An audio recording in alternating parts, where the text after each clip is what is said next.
পশ্চিমবঙ্গ নির্বাচন পাই চালিছি জোরদার লড়াই কিয়ে জিতব কিয়ে হারিব নিজ নিজ দল ভিতরে চালিছি অঙ্ক কষা কিন্তু তা পূর্বরু পশ্চিমবঙ্গ মুখ্যমন্ত্রী মমতা ব্যানার্জীঙ্কর এক ভিডিও ভাইরাল হচ্ছে নজর পকান্তু এই ভিডিও উপরে।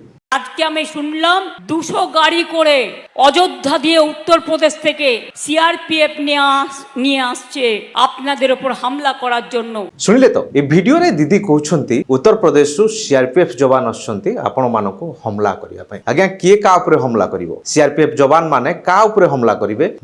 ଦିଦି ବୁଝାଉଛନ୍ତି ଲୋକମାନଙ୍କୁ। ଏଥର ଦିଦି ଜାଣି ସାରିଛନ୍ତି ଯେ ବିଜେପି ଜିତିବ ବୋଲି କଳ ବଳ କୌଶଳ ଲଗାଇ ସାରିଛି କିନ୍ତୁ ତା ବଦଳରେ ଦିଦି କ'ଣ କରୁଛନ୍ତି ଔଷଧ ବିକଳରେ ताटिया कामुड़ुछंती। आज्ञा एठी कहि रखुछु सीआरपीएफ जवान माने इलेक्शन ड्यूटी रे जानती इलेक्शन रे होउथबा जो अर्थनैतिक कारबार को रखिबा पई जेमति किछि अघटन न घटु किंतु सीआरपीएफ जवान माने का ऊपर हमला करंती नाही किंतु एक्चुअली दीदी बोधे हारिबा भय रे पागल हो जाइछंती एभली लोकमानकु बुझाउछंती।